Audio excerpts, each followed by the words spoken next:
Hey, what's going on, YouTube? Or Story coming at you guys with another video today. Today I'm going to be talking about the Team APS Community Tournament. Now, the sign-up deadline for the Team APS Community Tournament is this is going to be tomorrow, December 1st. We will be starting the tournament December 28th. Now, you might ask, why is there such a large, gap between the tournaments, sign up date and the tournament start? The main reason is we have tons of deck lists to sort through. This time around, just going over the rules really quickly, we decided we wanted to do Swiss, and we decided we wanted to have each person submit 3 different deck lists. What this does is it diversifies the deck pool even more, and I think this is really helpful for the whole entire it's very helpful for the entire diversifying the deck pool, which is really nice. I mean, we always tend to have a lot of different decks in these APS tournaments. I mean, in our first time, we had 2 Naturia decks in the top 4. We had second time we had I believe the second time around we had in the top we had Mermail's Win, we had Cubic Player in the top 4, we had Shiranui Zombies in the top 8.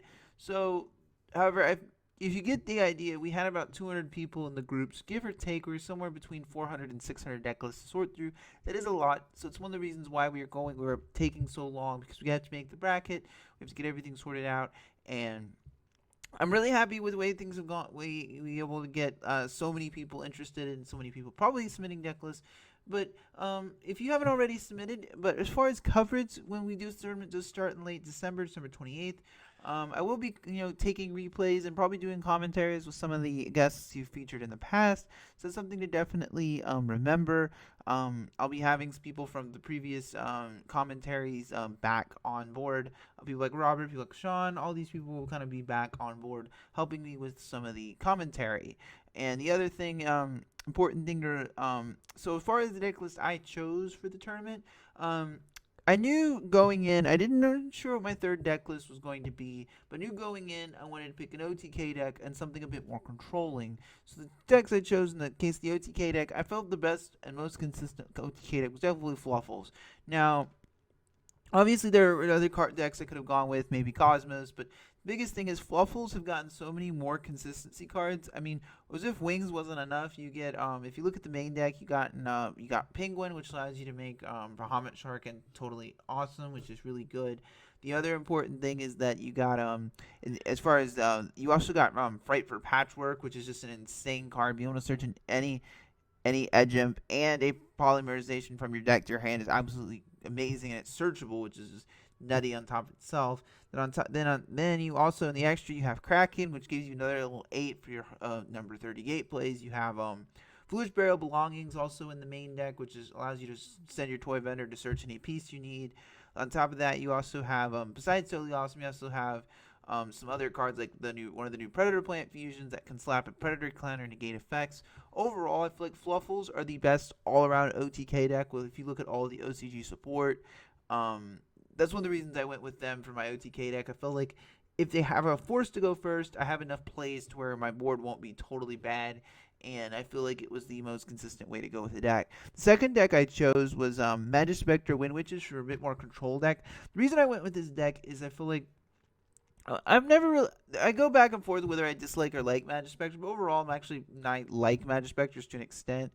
And I felt that with the Wind Witches, it added a whole new layer of consistency and great plays to the deck, because you can basically summon a Crystal Wing without even using your normal summon. Now, granted, like Ice Spell and Glass Spell do have those wind restrictions, but those don't really affect you very much. Particularly, and you've got cards like obviously be able to make a Crystal Wing with only one card and being able to make it immune to destruction is really good. But on top of that, during the combo, you can make a Clear Wing Fast Dragon, which can then be Petalum summoned back to make your boards even better. Ice Spell only prevents you from summoning wind monsters from the level 5 or higher winds from the extra deck. It's important to remember, so you can still Petalum summon, your lower level Magispectors from the hand. You can still Petalum summon Kirans from the extra deck, and same thing with Fast Dragon. It just allows you to make, in fact, you make Crystal Wing, with pairing up Crystal Wing with something like Kirin or Magispector monster with trap cards is just really potent. And I feel like it was one of the better choices I could go with for a more controlled deck that wouldn't run something like Card Demise.